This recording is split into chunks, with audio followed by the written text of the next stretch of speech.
Eu quero falar sobre um tema nesta mensagem: Deus e a operação do erro continua. Deus e a operação do erro. Como lidar com isso? Com a nossa visão, com os olhos desvendados, com a mente já descontaminada de toda a feitiçaria religiosa, de todo o misticismo, de todo o encantamento, de todo o paganismo que nós fomos doutrinados. Eu vou me utilizar de um texto, fora do contexto, mas eu vou explicar por quê, para a gente conversar um pouco e desenvolver aqui esse sermão. Em 2 Tessalonicenses, capítulo 2, versículo 11 e 12, Paulo escrevendo lá para os Tessalonicenses, ele disse assim: e por esse motivo, Deus lhes envia a operação do erro, para que creiam na mentira. Olha o que Paulo estava falando lá no primeiro século, lá por volta do ano 52 depois de Cristo. E por esse motivo, Deus lhe envia a operação do erro, Quem envia a operação do erro? Deus. Tem algum pseudo-espírito aqui maligno, um ser espiritual opositor a Deus, que estava causando aquela incredulidade no coração do povo, que estava ali atrapalhando os propósitos de Deus? Não. Por causa disto, por esse motivo, Deus lhe envia a operação do erro para que creiam na mentira. Então observe que o próprio Deus estava inclinando, é o que Paulo estava falando, estava inclinando o povo a acreditar, a dar crédito em uma mentira. Olha que interessante. Por isso que nós temos muito cuidado para não pegarmos um texto fora do contexto.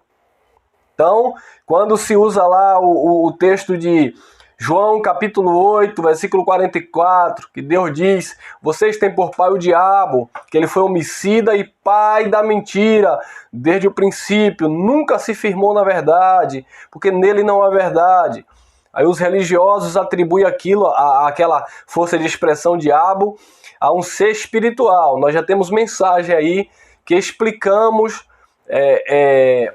quem é ali, o diabo, o pai da mentira, que mentiu desde o princípio. Procure aí, nós temos algumas mensagens aí. Adão, homicida, pai da mentira, e outras mensagens aí que vocês vão compreender melhor este assunto. Então aqui em Tessalonicenses, Paulo diz que por causa disso, Deus envia a operação do erro para que creiam na mentira. 12.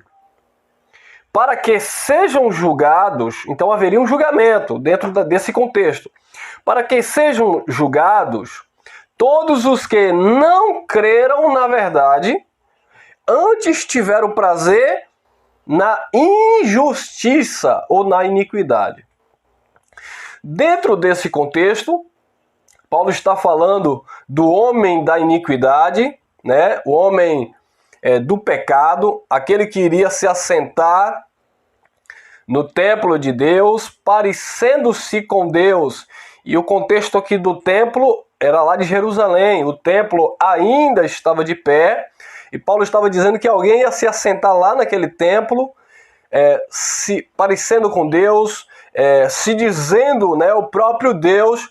E nós entendemos perfeitamente que foi a profecia de Daniel, capítulo 9, versículo 22 ao 27, que Daniel já tinha profetizado que um príncipe de outro povo, a saber Roma, iria se assentar lá, iria destruir o santuário, iria invadir Jerusalém, queimar a cidade, e foi de fato o que aconteceu lá no ano 70, com uma invasão lá do Império Romano, liderado lá pelos seus líderes, Vespasiano e o general Tito. Tá bom, amados? Então, Deus, naquele contexto, iria enviar a operação do erro para que aquelas pessoas, não todos, né, mas alguns daquela época, daquela geração, crescem na mentira, porque eles não tiveram prazer na verdade. Então, observe, se nós formos atualizar esta palavra, né, trazer para o nosso tempo, porque hoje, amado, muitas pessoas estão aí vivendo no engodo da religião, sabe? Na mentira religiosa. Porque muitas pessoas estão aí ainda envolvidas ainda com misticismo, com paganismo, sabe? Crendo em um Deus que vai tirar a tua salvação se você não der o dízimo. Crendo em um Deus que vai te lançar em um inferno de chama, que você vai sofrer de eternidade a eternidade, sabe? Nessa criação grego-romana, desses mitos pagãos. Por que essas pessoas ainda creem nessas coisas? Porque Deus permite isso. Operação do erro. A operação do erro, dentro do nosso contexto, ainda existe. Por quê? Porque as pessoas não têm prazer na verdade. Quantas mensagens nossas aí nós pregamos e as pessoas não analisam a mensagem, não olham os textos que nós aqui citamos, não prestam atenção naquilo que nós estamos falando, contextualizando, sabe? E já sai julgando pelo tema, já sai julgando porque eles pensam diferente de nós, já sai nos chamando de herege, de falso profeta, isso e aquilo, porque eles são impacientes. É como disse Paulo lá na carta aos Hebreus, nós acreditamos que foi Paulo que escreveu aquela carta, no capítulo 5, lá no versículo 11 em diante, ele está falando acerca do sacerdócio de Melquisedeque. Ele chega a dizer que há pontos difíceis de entender, né? Há pontos que é de difícil interpretação, porque eles se tornaram inconstantes, eles não se dedicavam. E no versículo 12, Paulo vai dizer: pelo tempo já era para vocês serem mestres, mas vocês ainda estão precisando de leitinho ainda. Como criança, vocês não têm a mente, as faculdades exercitadas, na verdade, para provar o alimento sólido, sabe? Para comer um alimento, sabe, que traz saúde para a nossa alma, que traz uma edificação espiritual. Assim estão muitos filhos de Deus ainda andando no engano da religiosidade, sabe? Recebendo influências pagãs. E isso tudo com o quê? Com a Bíblia na mão, com as informações bíblicas, e eles batem o pé no chão e dizem: não, mas está escrito, então você não está acreditando na Bíblia como a inerrante palavra de Deus. Calma, é para examinar as Escrituras, é para examinar e reter o que é bom, é compreender e não sair engolindo gato por lebre, amado. É por isso que Deus continua permitindo a operação do erro e as pessoas acreditando nas falácias religiosas simplesmente porque não tem prazer e não ama a verdade. Desde quando eu fiz parte de um sistema religioso durante 15 anos, eu era muito chato, sabe?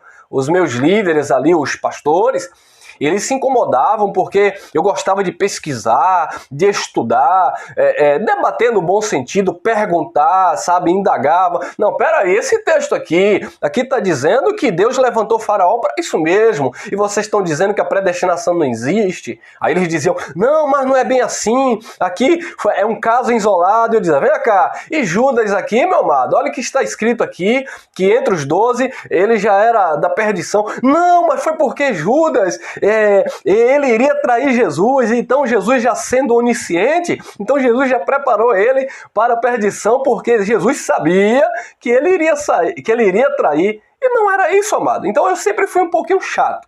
Diga-se de passagem, no bom sentido, o povo da graça é um povo chato, amado. É um povo que, sabe, que cobra, que quer aprender, que busca conhecimento.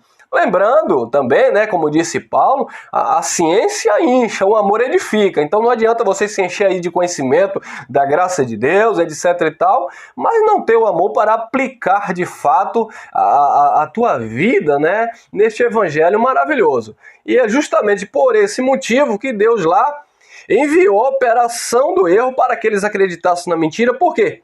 Porque não tinham prazer, não amavam a verdade. Então Deus enviou a operação do erro.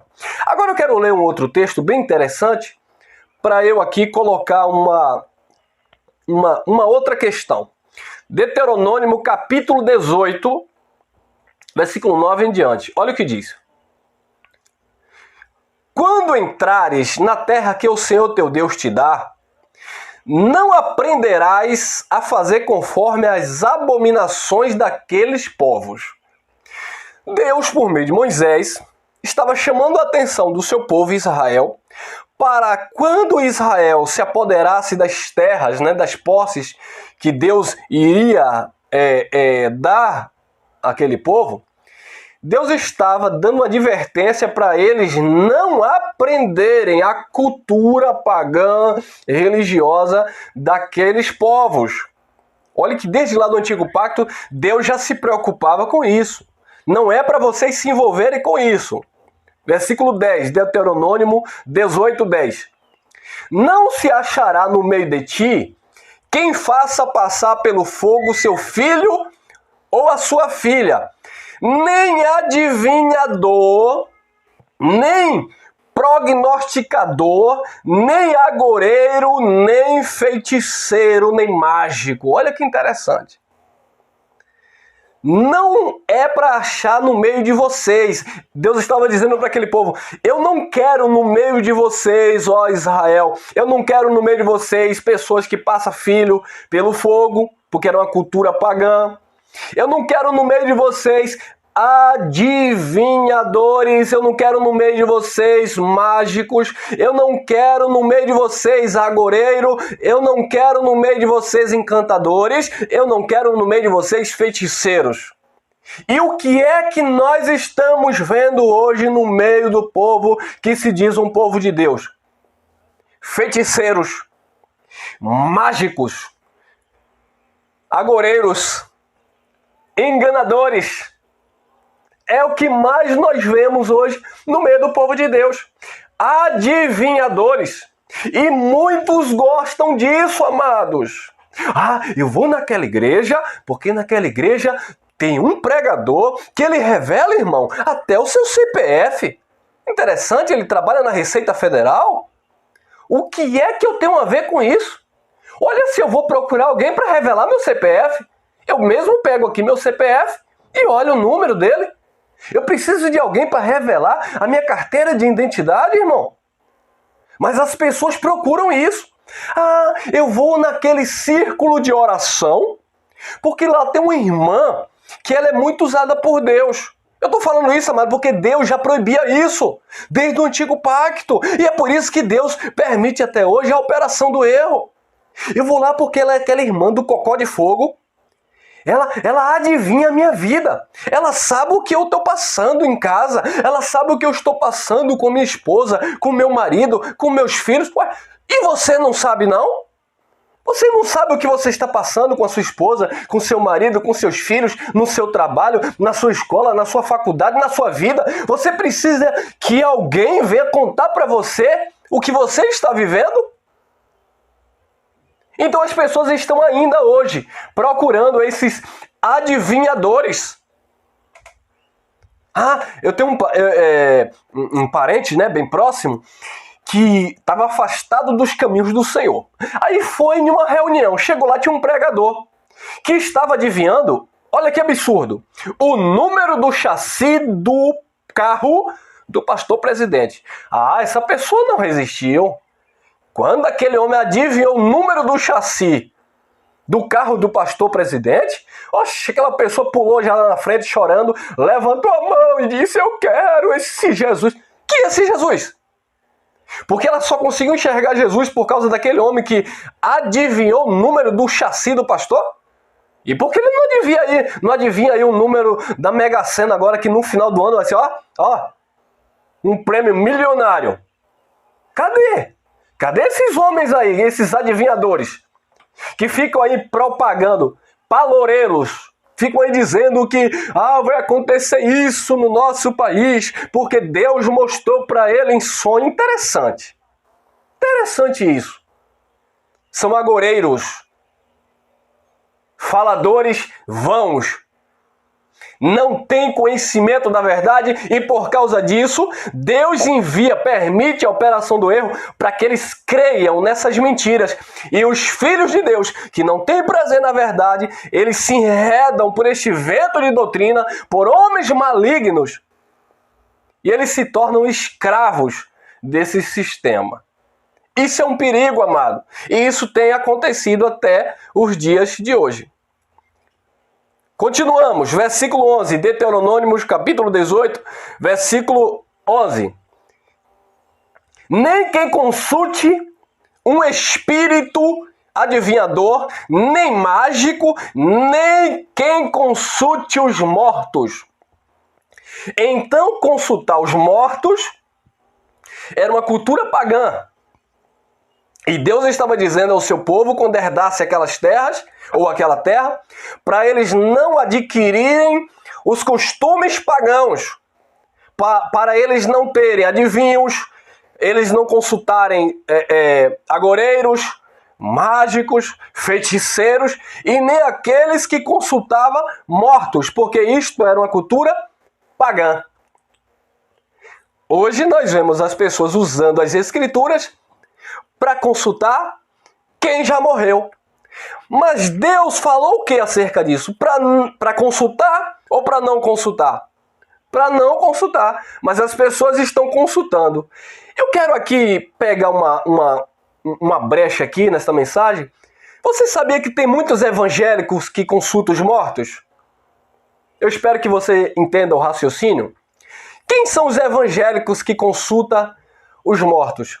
Aqueles que estão presos a uma religião, a uma denominação evangélica, que o pastor fundador já morreu há mais de 100 anos, mas eles continuam mantendo a tradição, a doutrina, não de Cristo, não a sã doutrina, mas a doutrina que aquele fundador, que já morreu há quase 100 anos, ele deixou. Então esses evangélicos estão consultando os mortos. Porque quando eles dizem assim, eu não posso doar sangue, eles não dizem que não pode doar sangue porque Jesus disse. Bem, porque Jesus não disse nada disso. Eles dizem que não podem doar sangue porque eles estão consultando os mortos. Porque o seu líder que já partiu, ele colocou esta doutrina. Então, quando as pessoas estão, por exemplo, dizendo, a mulher, eu não posso fazer as axilas, o homem, eu não posso deixar minha barba crescer. Quem eles estão consultando? A doutrina de Cristo ou a doutrina do homem? Eles estão consultando os mortos, porque aquele que já morreu, que fundou essa instituição religiosa, ele que disse não pode fazer as axilas, a mulher não pode usar batom, não pode usar maquiagem, a mulher não pode usar calça, o homem tem que fazer a barba. Então eles estão consultando não a Cristo, eles estão consultando os mortos. É a mesma coisa, é o sujo falando do mal lavado. Aí eles dizem assim, porque tem uma religião aí que eles consultam os parentes que já morreram. E você é pior, você está consultando uma doutrina de um líder religioso que não tinha conhecimento da verdade e estabeleceu uma heresia que ele já partiu. E você está até hoje aí sofrendo debaixo desse jugo de escravidão, onde você diz, mas eu tenho que colocar o véu, porque o meu líder disse que eu tenho que colocar o véu. Consultando os mortos. Porque pegou um texto isolado fora do contexto e interpretou ao seu bel prazer. Isto é, operação do erro que até os dias de hoje Deus está permitindo. Então, amados, muitos estão ainda... Os evangélicos religiosos estão consultando os mortos. Quando você está praticando a lei de Moisés, você está consultando os mortos. Porque Moisés com a lei já acabou na pessoa de Jesus de Nazaré. Jesus de Nazaré cumpriu a lei.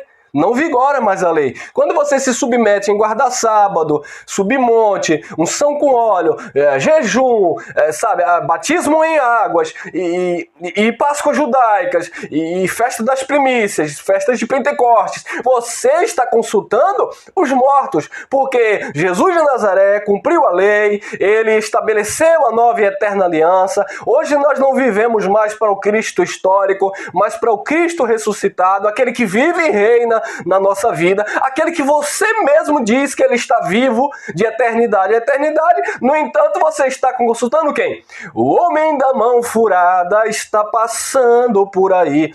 Sinta ele aí. Você está consultando aquele que já morreu. E a palavra vai nos dizer lá em Romanos capítulo 6, capítulo 6, no versículo 4, que nós agora estamos mortos para a lei pelo corpo de Cristo, para que sejamos de outro, daquele que ressuscitou dentre os mortos, para darmos frutos para Deus. Então eu não posso consultar os mortos. E tem muitos evangélicos consultando os mortos. Então Deus disse, não é para consultar adivinho e nem é para consultar os mortos. Irmão, mas Saul, ele consultou os mortos. E a Bíblia diz, irmão, que Samuel veio falar com Saul. Veio ou não veio? Veio, foi? Veio mesmo? Será que veio mesmo? Qual foi a ordem de Deus? Não consulte os mortos. O que foi que Saul fez? Foi consultar o morto Samuel. O interessante é que quando Samuel estava vivo, Samuel disse para Saul, olha, eu vou subir, vou falar com Deus, você fica aqui, e é para você obedecer exatamente o que Deus mandou falar. Você vai lá, destrói tudo, não guarde nada. Quando Samuel voltou, Saul tinha reservado para ele o melhor lá do rebanho dos amalequitas. E ele disse que fez aquilo por causa do povo. Aí Samuel disse, melhor é obedecer do que sacrificar. Enquanto Samuel estava vivo, o rei Saul não obedeceu. Que coisa, né? Agora, depois que ele morreu, ele inventou de consultar o profeta Samuel, que já tinha morrido. Mas Deus deu uma ordem para não consultar os mortos. Isso era uma cultura pagã. E qual foi a operação do erro ali que Deus mandou? Samuel... Não foi Saul, melhor dizendo, não foi Samuel que se manifestou depois de morto para falar com Saul. Saul, perturbado pela operação do erro que o próprio Deus havia enviado, porque um espírito mau da parte de Deus perturbava Saul. É só você ler lá o contexto. Um espírito mau da parte de Deus, ou seja, uma operação do erro que o próprio Deus enviou para perturbar Saul. Saul entendeu ou subentendeu que Samuel tinha vindo dos mortos para falar com ele. Mas qual foi a ordem de Deus? Não consultei os mortos. E o que foi que Saul foi fazer? Consultar os mortos. E o que foi que Deus fez? Uma operação do erro. Para quê? Para que Saul acreditasse em quê? Em uma mentira, porque quem já partiu não vem falar com quem está vivo. Pegou a mensagem? Então mortos não falam com quem está vivo. Quem está vivo não fala com quem já morreu. Só que Deus enviou, e muitas vezes hoje você vai ouvir aí pessoas dizendo que estão falando com mortos, porque Deus está permitindo esta operação do erro para que eles creiam na mentira, porque eles não têm prazer na verdade. Porque se eles tivessem prazer na verdade, eles não iriam consultar os mortos, porque era uma ordem de Deus, eles não iriam fazer imagem de fundição para idolatrar, porque Deus disse que não era para fazer imagem. Eles não iriam olhar para o céu e fazer comparações nas nuvens, que aquilo é Deus. Eles não iriam olhar para as águas, para o mar, e dizer que vê um santo ali que encontrou dentro de um rio, que é santo não sei quem, porque Deus proibiu isso, porque isso era cultura pagã, e eles não estariam aí na operação do erro. Mas por que eles estão na operação do erro? Porque eles estão vendo aí vulto que vem, que fala no ouvido, e bababá, e bebê. Porque Deus está permitindo ainda no nosso tempo operação do erro, para que eles creiam na mentira, porque eles não têm prazer na verdade. Porque muitos filhos de Deus estão aí dando a cabeça para esses homens colocarem a mão, e as pessoas estão escravizadas, porque se o meu líder não me abençoar, eu sei que as coisas não vão andar na minha vida. Se o meu pastor não fizer uma oração forte por mim, eu não vou conquistar uma vitória. Se meu pai espiritual não me der uma carta de recomendação, eu não posso sair daqui, porque senão eu estou debaixo de maldição. Se eu não participar dos 7 dias de campanha para rodar a muralha de Jericó, as muralhas da minha vida não irão cair. Que muralha, irmão? Isso é operação do erro. Porque você não ama a verdade, Deus permite que você acredite nessas falácias, nessas mentiras. Acorda! Desperta, tu que dormes! Isso é operação do erro que Deus está ainda enviando neste tempo. Porque vocês têm prazer na mentira e querem levar lenço do líder religioso e querem tomar um copo de água orada, ungida, consagrada. Vocês não acreditam no Evangelho, vocês não acreditam na obra consumada, vocês não acreditam em Jesus Cristo, vocês acreditam em falácias de homem e leva vassoura para casa, e leva rosa do descarrego, e leva envelope amarelo, e envelope vermelho, e semente disso, semente daquilo. Isso é macumbogélio, feitiçaria, isso é engano, isso não tem nada a ver com Deus. E é por isso que muitas pessoas estão aí vivendo a operação do erro, porque não tem prazer na verdade. Perceberam, amados? Vocês perceberam aí o perigo? Vocês entendem aí, vocês que têm os olhos iluminados, que a operação do erro continua aí atuando? Eu sou profeta de Deus na tua vida. Mentira! O último profeta foi João Batista. E aí? Aquela pessoa profetiza na minha vida. Aquele homem, aquela mulher, é o meu amuleto da sorte. Eu tenho que estar coladinho com ele. Ele tem que orar por mim. As pessoas não estão andando com as próprias pernas. Melhor dizendo, não estão andando em Cristo, pelo Espírito. Estão sendo teleguiadas pelos homens, pelos mágicos, pelos falsos profetas, pelos feiticeiros, pelos agoreiros, pelos gurus religiosos.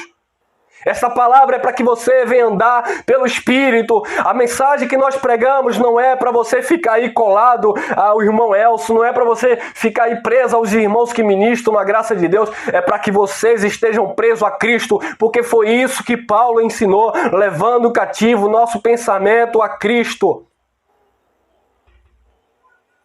Mas se você prega assim, irmão, ninguém vai querer congregar com você, ninguém vai querer, te honrar.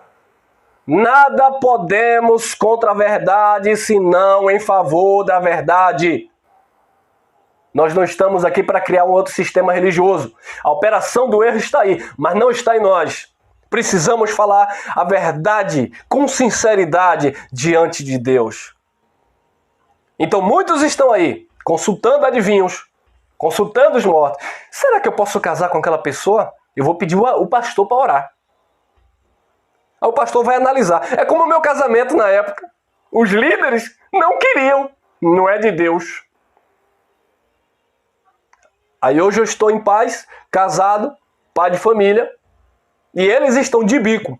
Porque nós estamos pregando essa palavra da graça. Então, amados, a tua mente tem que estar em Cristo. Teus olhos em Cristo, que é o autor e consumador da tua fé. Porque por causa dessas coisas, Deus está ainda enviando a operação do erro. As pessoas estão crendo em um despacho que colocaram. Quantas vezes eu tinha medo disso? E talvez você aí com certeza que está acompanhando essa mensagem. Olha, ali tem um despacho. Passa por longe. Isso não é nada. Os deuses pagãos nada são. Essas culturas pagãs. Eu quero aproveitar aqui porque teve um engraçadinho que colocou no comentário aí num vídeo nosso falando sobre Satanás. Vocês não acreditam em Satanás, ele vai fazer isso e aquilo outro e não sei o quê. Engraçado, né, irmão? Nós da graça de Deus, nós que não acreditamos nessa mentira, nessa mitologia, você sabia que nós somos muito poderosos?